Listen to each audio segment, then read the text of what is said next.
I'm a strong proponent of, if you want the world to be a certain way, then you have to act in that way. So for example, if you want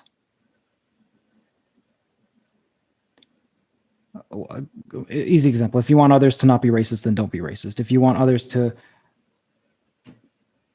not view you as ugly when you're older, then you don't view older people as ugly. If you want to be respected when you're older, then you respect the elderly right now.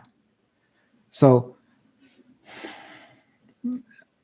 if I want other people to talk to other people despite what they may think of the other person, despite their ideas generally, then I have to do the same. So that's that. I think for me, it really hit home after that example I provided you, in 2009, when the Civil War ended, when I realized the problem that I had in my life with regards to my country's issue, because the result of that was 100,000 plus people from my country, my people, perished. And part of that was a failure of conversation.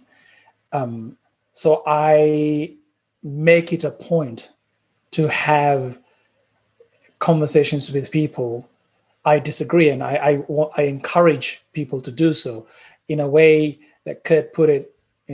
I want to do the thing that I want other people to do. I made Islam and the Future of Tolerance. I held a controversial event about feminism.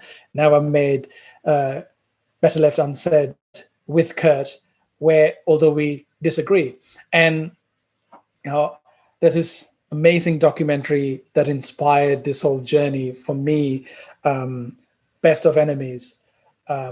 It's this debate series that happened, I think, I'd like to say 60s, between the political left, Gore Vidal, right? Intellectual Gore Vidal, and the political rights intellectual William L. Buckley.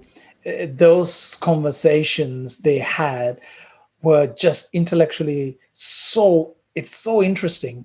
And they disagreed with each other so much, but it was so fascinating to just watch.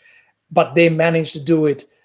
They went across the country doing that. You can imagine what happened behind the scenes. They could easily have a drink and just respect each other as people. That is the kind of world I want to live in. I want to be able to talk to people that I fundamentally disagree with. And for us, in this movie, we had a baseline that we agreed on. And I think that's important for conversations. If you're truly interested in moving the conversation forward, you need to have a baseline you agree on. With Islam and the Future of Tolerance, with Sam and Majid, the reason they could move that conversation forward was they agreed on the, to quote unquote, Majid Nawaz, the Islam problem. Here we have a problem in the West right now. Here's the problem. Now let's talk about it.